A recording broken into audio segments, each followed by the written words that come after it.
We're live now again. This is a very, very special feature on our 24 Hours for Change in Education. It gives me great pleasure to introduce Paula Rodriguez Sanchez, who's an education specialist at the OECD. I had the great privilege of taking part in the OECD Schools Plus project, which comprised, I think, 3 years already. No, quite a Yes. stretch. It was a tremendous occasion for learning because we not only learned about the DNA of great teaching and many of the stuff, a lot of the stuff that Paul is going to share with us today. But it was also a wonderful opportunity for networking, getting to know some like-minded and like-hearted educators who are trying to innovate all over the world. So, without further ado, thank you, Paula, and we're all yours. Thank you. Thank you, Gabriel. First of all, thank you for your invite to participate in this event, 24 Hours for Change in Education. The pleasure has been ours, and we can truly say that one of the greatest assets and most enriching aspects of this project has been to have like people like you that have engaged with us and have worked to develop all of our work from the very beginning, hand in hand. So I would like to say hello to all of our attendees. It's a pleasure to be speaking to all of you from Paris today. As Gabriel said, my name is Paula Rodriguez, and I work as a research associate in the OECD Directorate for Education and Schools. And today I will be presenting a little bit more about our project, Schools Plus, and one of its main outputs, which has been the report Unlocking High Quality Teaching. I will start by sharing my screen with you, and I hope it's work fine. Okay, let's see. So can you confirm that? Yeah, we're seeing it. Let's see if you can get it. Can you see the presentation or Yeah, the back? but you need to go where it says display settings. Yeah, I And think I need go to to change it. duplicate because we're seeing we're seeing what you're seeing with the notes and everything. So if you go up where it says display settings, Yes, here, now, swap. there, duplicate slideshow. There you go. We're perfect there. There you Thank go. you. Thank you. Okay. Well, so I will start now. If you have any questions, for sure, we can discuss them at the end of the meeting, so note them down and we can come back to them. So I would like to start by highlighting that Schools Plus is a project that focuses on building knowledge around high quality teaching. We wanted to understand as well as to explore what high quality teaching entails. And the reason for this is that the quality of teaching is a factor within schools with the greatest impact on students' achievement, on students' academic performance, but also overall achievement. High quality learning goes hand in hand with high quality teaching, and it is very relevant to understand the nature and the practices that lead to high quality teaching in order to progressively, but also sustainably improve education systems. Another reason why we thought it was very appropriate to focus in on understanding high quality teaching is because we need to make sure that it can be used as a tool to size the opportunities, but also overcome the challenges that different global phenomena are bringing for education. So global trends such as climate change, natural disasters, but also the development of general artificial intelligence are already changing many aspects of our societies. And of course, education is not an exception. So these phenomena are already shaping, for instance, the physical spaces in which students learn, but also the content that they need to learn to thrive in society, and also the resources they use to learn. So it's very important that we use teaching in order to make that all these changes work in favor of education. Also, focusing on teaching could give us some clues on how to revert these trends that we've seen in the last PISA 2022 exam, where we saw that mean performance in mathematics fell by 15 score points and 10 score points in reading. Now, there has been over the past cycles like a general declining trend in this performance of students, but we see that it's within the period of 2018 and 2022 when this decline has been the sharpest. In addition, when we assess the strategies and attitudes for lifelong learning of students, something like a goal that it's key for many education systems, we saw, for instance, that less than half of the students could explain how they solved a mathematical problem, and only 32% could connect new and past learning. So as I said, it's important to understand the ways in which improving the quality of teaching could help us to address these issues. And last but not least, we consider there's still a lot of research to do around what high quality teaching entails. Here you can see the findings of the TALIS video study that was conducted as well in the OECD Directorate for Education and Skills, where we see that the quality in the implementation of different teaching practices varies.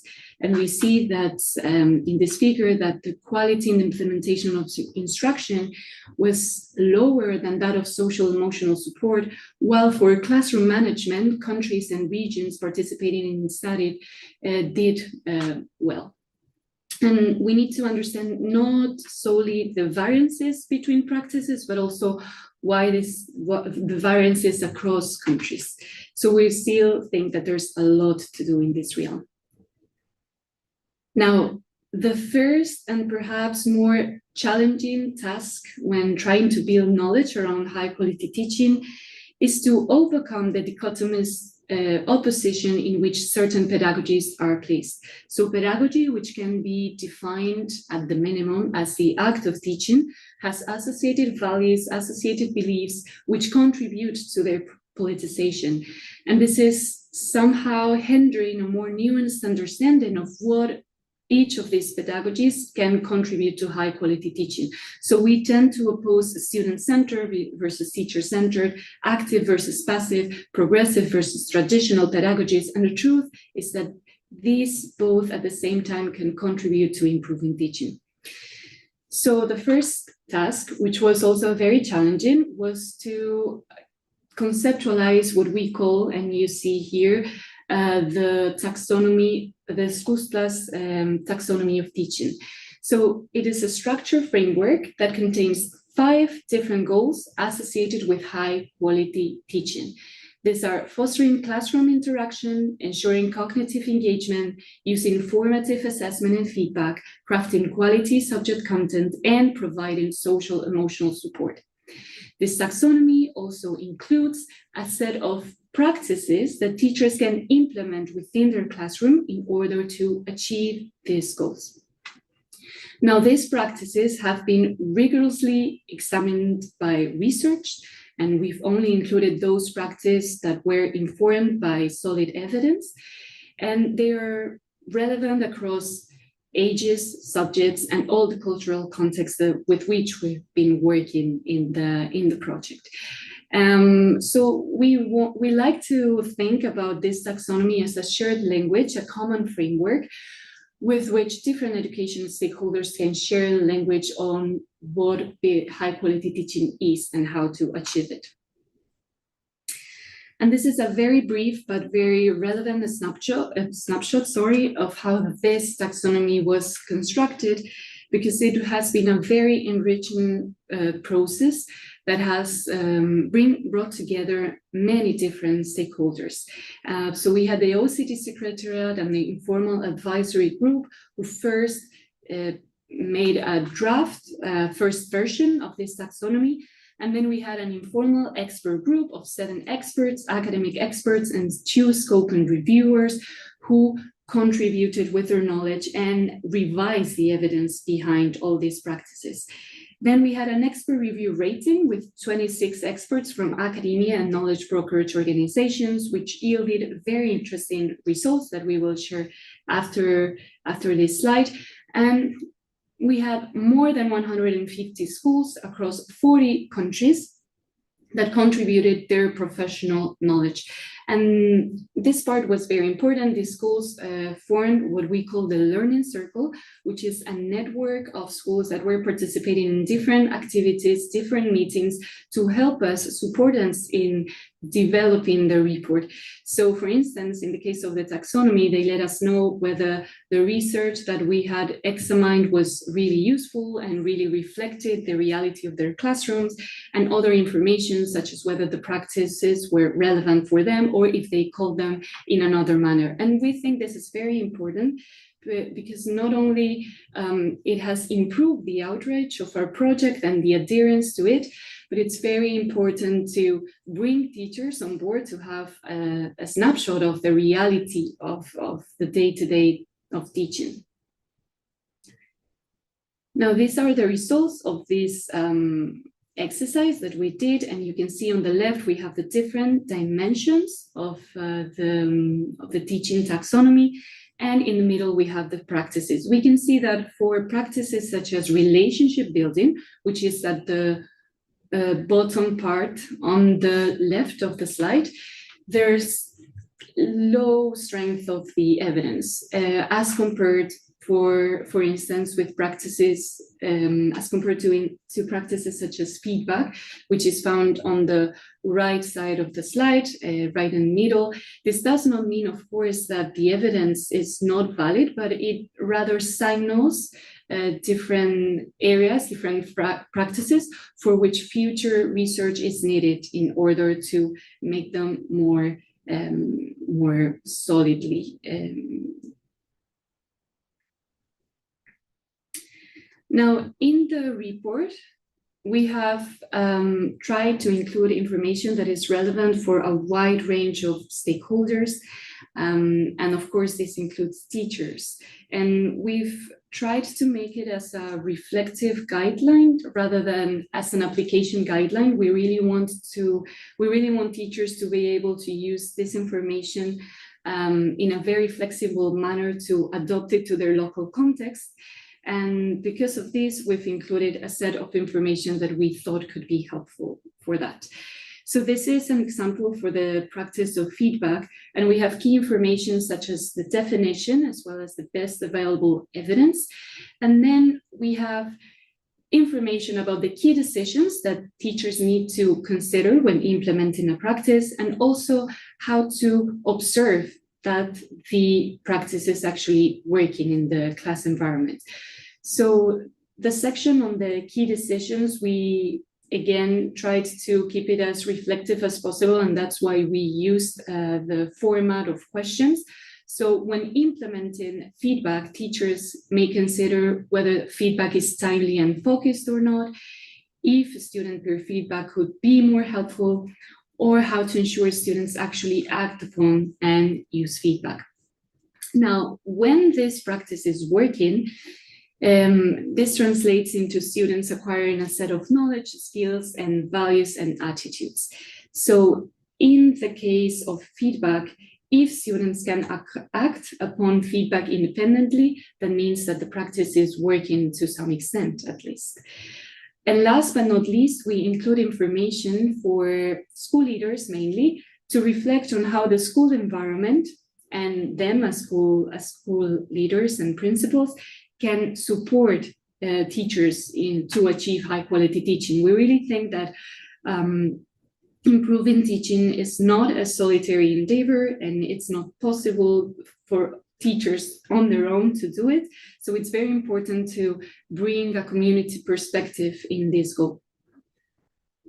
And this is the reason why we conducted this exercise, this expert rating exercise with 130 school leaders and teachers participating in the Learning Circle. And we asked them to rate two things. First, the complexity of implementing certain practices, and second, the extent to which they thought that the environment influenced the implementation of these practices.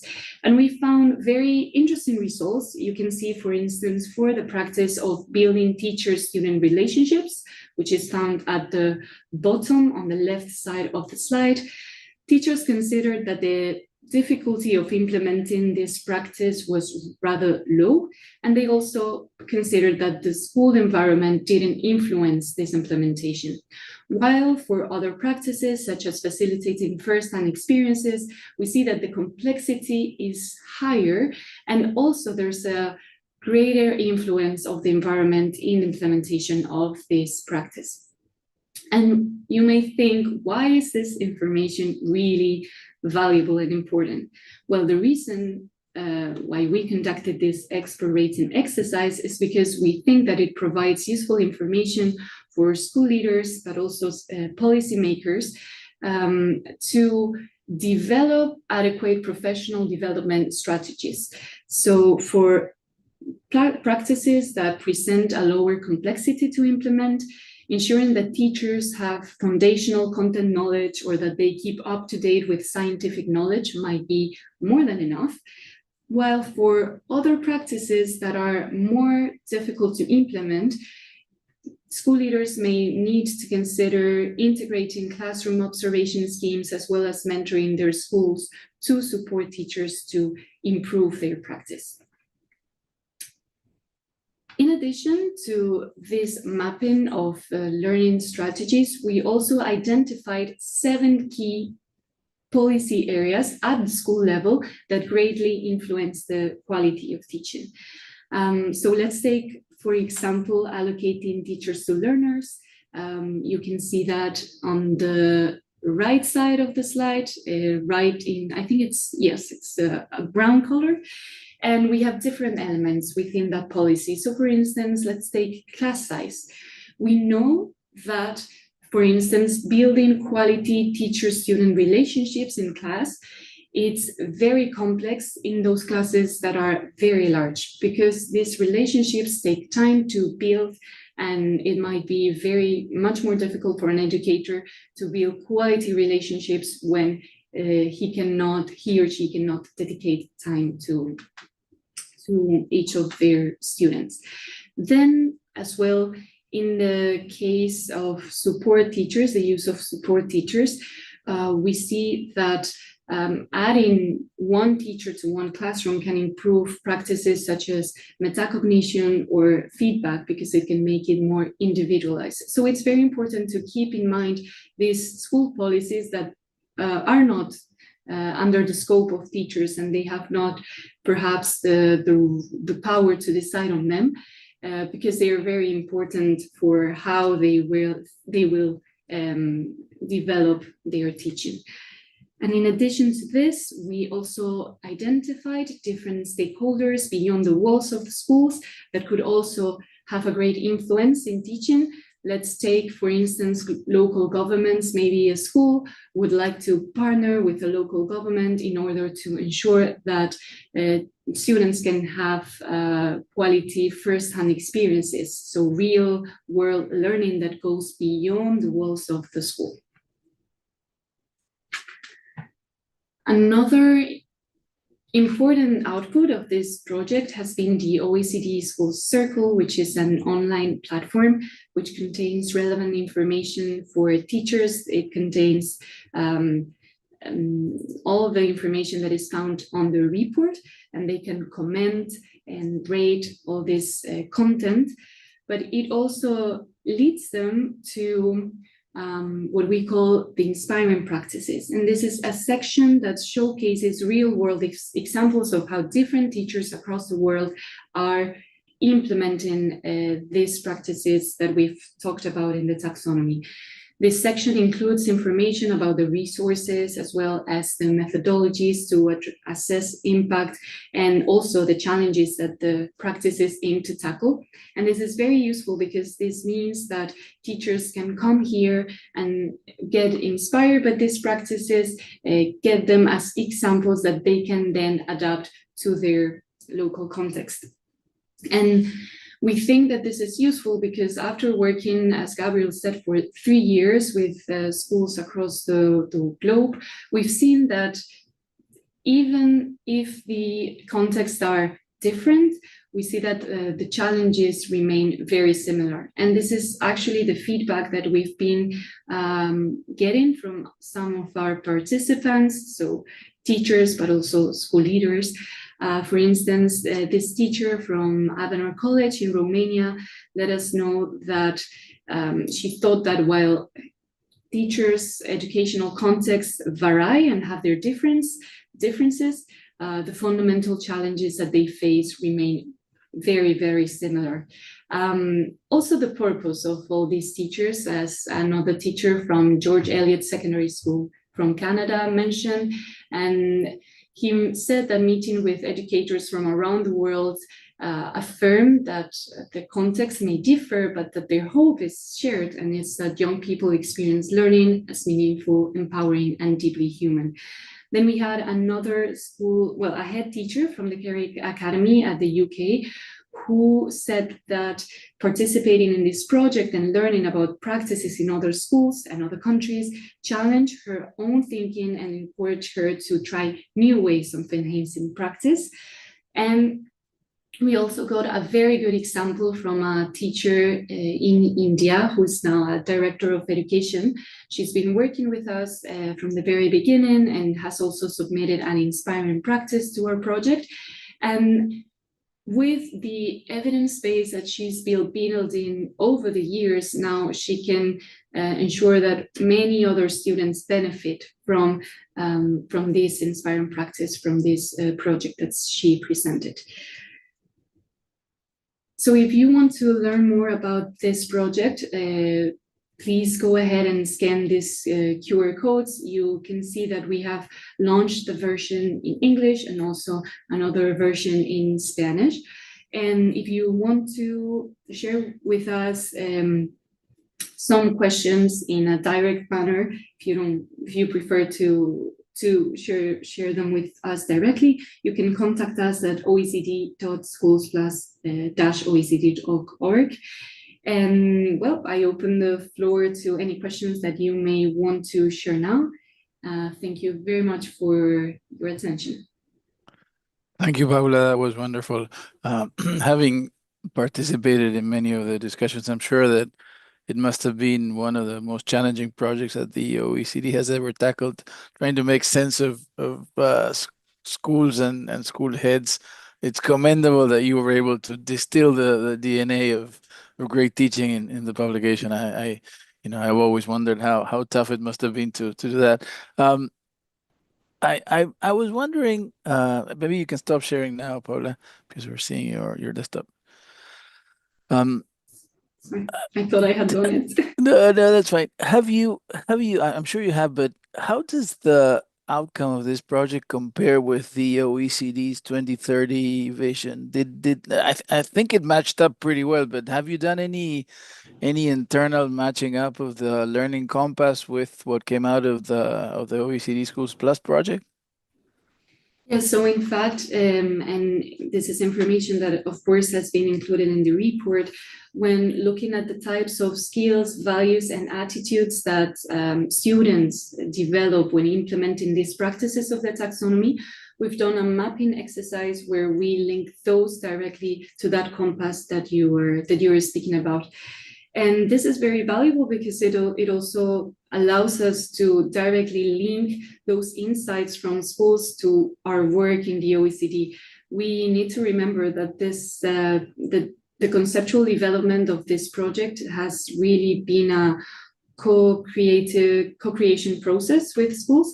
So all the insights that we got from them and all the signposts that we include for teachers to have a look at have been commented and discussed with schools previously.